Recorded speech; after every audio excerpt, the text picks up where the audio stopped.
जल जंगल और प्राकृतिक अपनी खनिज संपदाओं के लिए संपन्न राज्य झारखंड यूं तो पूरे देश में खनिज के लिए अब तक चर्चा में था, लेकिन अब चर्चा में है अपनी ब्यूरोक्रेट्स के काले कारनामे को लेकर। हालांकि एंटी करप्शन ब्यूरो की टीम के द्वारा जो झारखंड में शराब घोटाला हुआ था, इस मामले में बड़ी कार्रवाई करते हुए और पहली बार एंटी करप्शन ब्यूरो के टीम के द्वारा किसी आईएएस अधिकारी को गिरफ्तार किया गया है। वो आईएएस अधिकारी हैं 1999 बैच के आईएएस अधिकारी विनय कुमार चौबे। इसे लेकर के भारतीय जनता पार्टी ये करी कि उनकी गिरफ्तारी तो सही है, लेकिन एसीबी ने क्यों गिरफ्तारी की? गिरफ्तारी पर भी सवाल उठ रहे हैं। सीबीआई जांच की मांग पूरे मामले को लेकर की जा रही है। इस पर बात करने के लिए हमारे साथ इस वक्त झारखंड बीजेपी के प्रदेश प्रवक्ता अजय शाह जी हैं। अजय जी, एसीबी पर आप लोगों को क्यों भरोसा नहीं? क्या झारखंड सरकार पे पहले आप लोग विरोध करते थे, उनका भरोसा नहीं जताते थे, लेकिन अब उनकी जांच एजेंसियों पर आप लोग सवाल खड़ा कर रहे हैं? देखिए, सबसे पहली बात अशोक जी है कि आज बहुत ही अफसोस की बात है, बहुत ही चिंता की बात है और बहुत शर्म की बात है कि आज झारखंड फिर से सुर्खियों में है और फिर से पिछले 5 साल के में अगर हम देखेंगे तो फिर से आज तीसरे आईएएस ऑफिसर की गिरफ्तारी जो हुई है। बात यहाँ पर एंटी करप्शन ब्यूरो की नहीं है। आपने अगर ध्यान दिया होगा तो लगभग 15 दिन पहले बाबूलाल मरांडी जी ने एक प्रेस कॉन्फ्रेंस किया था और प्रेस कॉन्फ्रेंस में ये कहा था कि झारखंड में जो है डीजीपी कोई है ही नहीं, क्योंकि होम मिनिस्टर यहाँ पर लेटर लिख के साफ साफ कह दिया है कि 30 अप्रैल के बाद यहाँ कोई भी डीजीपी नहीं है। और हम बार बार इस बात को लेकर के शंका जाहिर कर रहे थे कि जो वर्तमान डीजीपी जिनसे डीजीपी का कार्य लिया जा रहा है, आखिर ऐसी कौन सी माया है, ऐसा कौन सा नेक्सस है, ऐसा कौन सा जो है हिडन एजेंडा जिसके तहत यहाँ के डीजीपी काम कर रहे हैं।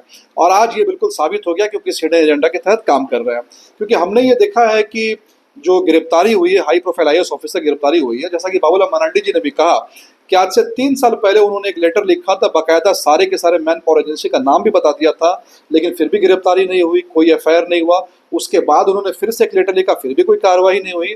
और जैसे ही ईडी और सीबीआई जो है वो एक्टिव होता है, जैसे ही छत्तीसगढ़ सरकार ये केस सीबीआई को दे देती है और जैसी आशंका होती है कि झारखंड के जो अभी जिन आईएएस ऑफिसर को गिरफ्तार किया गया है उनको शायद से अरेस्ट किया जा सकता है, समन किया जा सकता है, तो तुरंत यहाँ पर एसीबी हरकत में आता है। ऐसा पहली बार हुआ होगा किसी इतने सीनियर आईएएस ऑफिसर जो कि मुख्यमंत्री जी के इतने करीबी है, उनको मुख्यमंत्री के अंडर काम करने वाले एक डीजीपी की एक एजेंसी ने एक ही दिन में एफआईआर करके, एक ही दिन में पूछताछ करके शाम तक जेल भेज दिया। तो इसमें कई सारे गंभीर सवाल जो है वो पैदा होंगे। एसीबी तो आपके जब सरकार थी, बीजेपी की जब सरकार थी, तो वो भी तो वही एजेंसी थी। जी बिल्कुल बिल्कुल बिल्कुल बिल्कुल। हाँ, इस पे सवाल सिर्फ इसलिए खड़ा कर रहे हैं क्योंकि अगर आप सिर्फ विनय चौबे की गिरफ्तारी देखेंगे तो आप इस कॉन्टेक्स्ट को नहीं समझ पाएंगे।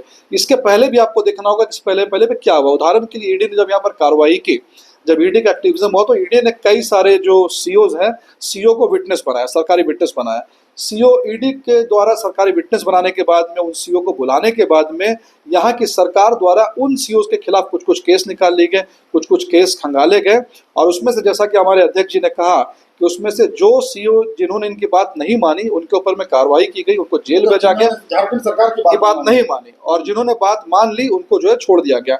अब यहाँ पर मैं आपको एक और तथ्य याद दिलाता हूँ कि हमारे नेता अरुण राव जी ने भारतीय जनता पार्टी की तरफ से हाईकोर्ट में इस बात को लेकर एक पीआईएल दिया था।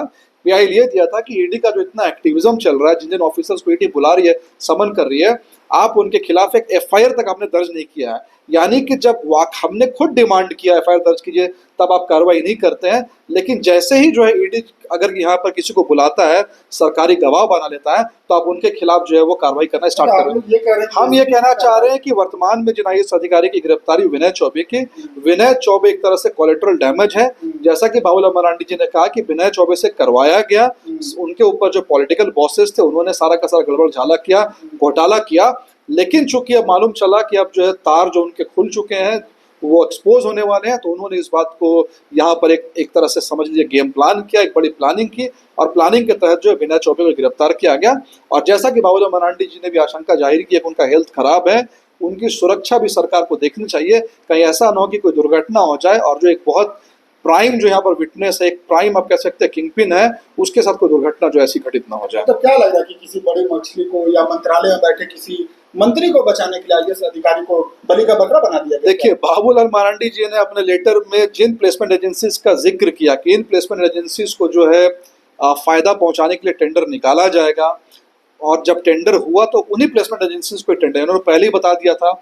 उसके बाद आप ये देखिए कि जिन प्लेसमेंट एजेंसीज को मिला टेंडर, जो पिछले कुछ सालों से चला रहे थे, उन्होंने फर्जी बैंक गारंटी दिया, फर्जी बैंक गारंटी देने के ऊपर में कार्रवाई करने की जिम्मेवारी किसकी थी? क्या उनके ऊपर कोई कार्रवाई हुई, कोई एफआईआर हुआ? तो कहने का यह मतलब है कि प्लेसमेंट एजेंसीज का नाम हमने दे दिया, फिर भी आपने कोई एफआईआर दर्ज नहीं किया। उनको टेंडर भी दी, दोनों फर्जी बैंक गारंटी दिया, फिर भी आपने कोई दर्ज नहीं किया। ठीक है, अचानक से तो आप टेक्निकल बातें कर रहे हैं, जैसे हमारी आम जनता है वो भी ये जानना चाहती है आखिर बीजेपी के पेट में दर्द क्यों हो रहा है कि एसीबी ने कार्रवाई की, विनय चौबे को गिरफ्तार कर लिया, संयुक्त सचिव गजेंद्र सिंह को गिरफ्तार किया। तो इस पर तो आप लोग ये कहना चाहिए ना कि एसीबी एक्टिव हुई है, धन्यवाद देना चाहिए। तो उस पर एसीबी एक्टिव क्यों हुई है? हाँ। ये भी सवाल है ना। एसीबी एक्टिव क्यों हुई है? एसीबी एक्टिव क्यों हुई है? हम बार बार एलिगेशन बिल्कुल क्लियर लगा रहे हैं। एसीबी इसलिए एक्टिव हुई है क्योंकि एसीबी को जो लीड कर रहे हैं श्री अनुराग गुप्ता जी, हमने उनके पद को चैलेंज किया है। वो डीजीपी है ही नहीं, और चूंकि ये गिव एंड टेक का पूरा गेम चल रहा है, चूंकि अनुराग गुप्ता जी को इन्होंने बना करके रखा है एज ए डीजीपी, तो भी उनको गिव एंड टेक के जरिए जो है उनको बचाने की कोशिश, यही नेक्सस है, बिल्कुल यही नेक्सस है, इसके अलावा कोई नेक्सस। एक छोटा सा मैं आपको एग्जांपल दूंगा, इससे हटके एग्जांपल है। छवि रंजन को जब रांची का डीसी बनाया गया था, तो उसके पहले छवि रंजन के ऊपर में इल्जाम लगे थे 55 लाख रुपए के सागवान के पेड़ को बेचने के, कोडरमा डीसी रहते हुए। यानी जिस अधिकारी के ऊपर में सागवान के पेड़ को बेचने का आरोप लगा हुआ है, उसको आपने रांची का डीसी सिर्फ इसलिए बनाया क्योंकि आपको लगा कि ये पोटेंशियल चोर है, ये बड़ी चोरी कर सकता है। और देखिए रांची डीसी बनने के बाद में छवि रंजन ने सेना की जमीन का जो पूरा बंटरबाद किया था। यानी ऐसा तो नहीं है कि ईडी जब कार्रवाई करती है तो आप लोग खुश हो जाते हैं क्योंकि वो केंद्रीय जांच एजेंसी है, एसीबी चूंकि झारखंड सरकार की है, वर्तमान में हेमंत सोरेन की सरकार है, तो बस इसीलिए तो नहीं आप लोग आरोप लगाते? नहीं, ऐसा कुछ नहीं है। अगर मान लीजिए कोई केस हो रहा है, उस केस के मेरिट को भी हम देखेंगे। यानी कि जो एसीबी की कार्रवाई हुई है, जो एसीबी ने गिरफ्तार किसी आईएएस को एसी ने, वही मैं कह रहा हूँ आपसे, वही मैं कह रहा हूँ जो आप कह रहे हैं पहली बार किसी आईएएस को पकड़ा है, तो एसीबी के पिछले पूरे लिंक को आप देखेंगे। एसीबी ने सीओ को क्यों गिरफ्तार किया, कैसे गिरफ्तार किया, किस प्रकरण में गिरफ्तार किया, उसके बाद एसीबी को जो लीड कर रहे हैं उसका अगर आप देखेंगे, उसके बाद कल जो एसीबी का एक्टिविज्म देखेंगे। आप लोग आरोप लगा रहे हैं जो डीजीपी हैं जिनको आप कह रहे हैं नहीं संवैधानिक रूप से, बिल्कुल देखिए हमारा आरोप बिल्कुल साफ है कि जो पूरा शराब घोटाला हुआ है, इसमें टॉप के लोग इन्वॉल्व हैं। यानी पूरे के पूरे जो टॉप क्या के एलिट्स है वो इसमें इन्वॉल्व है।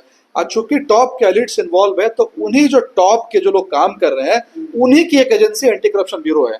यानी जो लोग यहाँ पर भी शासन कर रहे हैं, उनका एक विंग शराब घोटाला कराएगा और एक विंग शराब घोटाले में किसी को गिरफ्तार करेगा, तो सवाल उठेंगे। इसलिए इसमें सवाल उठा रहे हैं कि फेयर तरीके, बिल्कुल वो आपस का नेक्सस है। वो एक उसमें शराब घोटाला करवा रहा है, दूसरा नेक्सस उसमें अरेस्ट कर रहा है। यानी ये सिर्फ एक आईवॉश है, आईवॉश के अलावा कुछ नहीं है। जब तक कोई फेयर एजेंसी सीबीआई, ईडी या फिर हाईकोर्ट के सिटिंग जज के द्वारा इन्वेस्टिगेशन नहीं होगा, तब तक चीजें सामने नहीं आएगी। नहीं मान रहे, बिल्कुल फेयर नहीं मान रहे। और मैंने आपको बताया फेयर नहीं मानने के पीछे कई सारी वजह, उनके पीछे की कहानी है, और जो उनको लीड कर रहे हैं वो भी क्वेश्चनेबल है, उनकी अथॉरिटी भी क्वेश्चनेबल है, इसलिए उनको फेयर बिल्कुल नहीं मान रहे हैं। लेकिन आप लोगों के समय में यही एसीबी कार्रवाई करती थी ना? हमारे आपके समय में अनुराग गुप्ता भी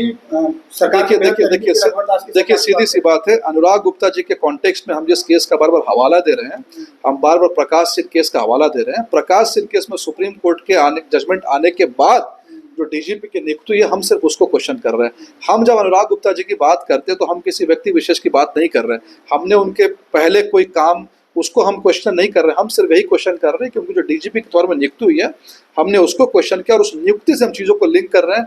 बाकी उन्होंने 10 साल पहले क्या किया, 15 साल पहले क्या किया, ये हम यहाँ पर क्वेश्चन नहीं कर रहे हैं। कि ईडी या सीबीआई इसमें आगे अगर चलती, कोई बड़े नेता का आता, या हो सकता है कि शीर्ष टॉप तक पहुंच जाता, उनको बचाने के लिए उससे पहले झारखंड सरकार के, देखिए सबसे पहली बात तो यही है कि ये जो शराब घोटाला हुआ, इसके तहत छत्तीसगढ़ से जुड़ रहे हैं। यानी कि 2 स्टेट का मामला है। अगर 2 स्टेट का मामला होगा, मल्टीपल स्टेट का कोई मामला होगा, जैसे दिल्ली में जो शराब घोटाला हुआ था, वो शराब घोटाला दिल्ली, आंध्र प्रदेश, गोवा से जुड़ा था। जब भी किसी मल्टीपल स्टेट का मामला होगा, तो जाहिर सी बात है वो एजेंसी इसका इन्वेस्टिगेशन अच्छे से कर सकती है जो पैन इंडिया एजेंसी है। इसलिए पैन इंडिया एजेंसी में सीबीआई या ईडी जब इन्वेस्टिगेशन करेगी तभी कुछ फेयर तरीके से सामने आ पाएगा। अदरवाइज हम इसको आईवॉश से ज्यादा कुछ नहीं मानते हैं। आईवॉश से ज्यादा कुछ नहीं मानते। बिल्कुल लग रहा है कि बड़े अधिकारियों को या बड़े नेताओं को बचाने के लिए इनको बलि का बकरा बना दिया। बिल्कुल बाबूलाल मरांडी जी ने इस बात को स्पष्ट कर दिया है कि भाई जिनकी गिरफ्तारी हुई है, गिरफ्तारी जो एक छोटी मछली को गिरफ्तार किया गया, बड़ी मछलियों को बचाने के लिए अगर सही से इन्वेस्टिगेशन किया जाएगा तो छत्तीसगढ़ से, झारखंड से कई सफेद पोस्ट शहर जो यहाँ पर एक्सपोज होने वाले हैं। अच्छा अजय जी, एक अंतिम सवाल है आपसे। अब आप लोगों का एक बैग से जो आईएएस अधिकारी है विनय चौबे, इनके प्रति इतना प्यार क्यों उमड़ गया? आप लोग तो इन पर हमेशा सवाल उठाते थे, अब क्यों ये प्यार उभरा? नहीं नहीं नहीं नहीं, हम विनय चौबे के खिलाफ जब सवाल उठाते थे उनकी गड़बड़ी को लेकर के, जब सवाल उठाते थे जब वो पार्टी इन क्राइम थे, अभी हम सवाल उठा रहे हैं।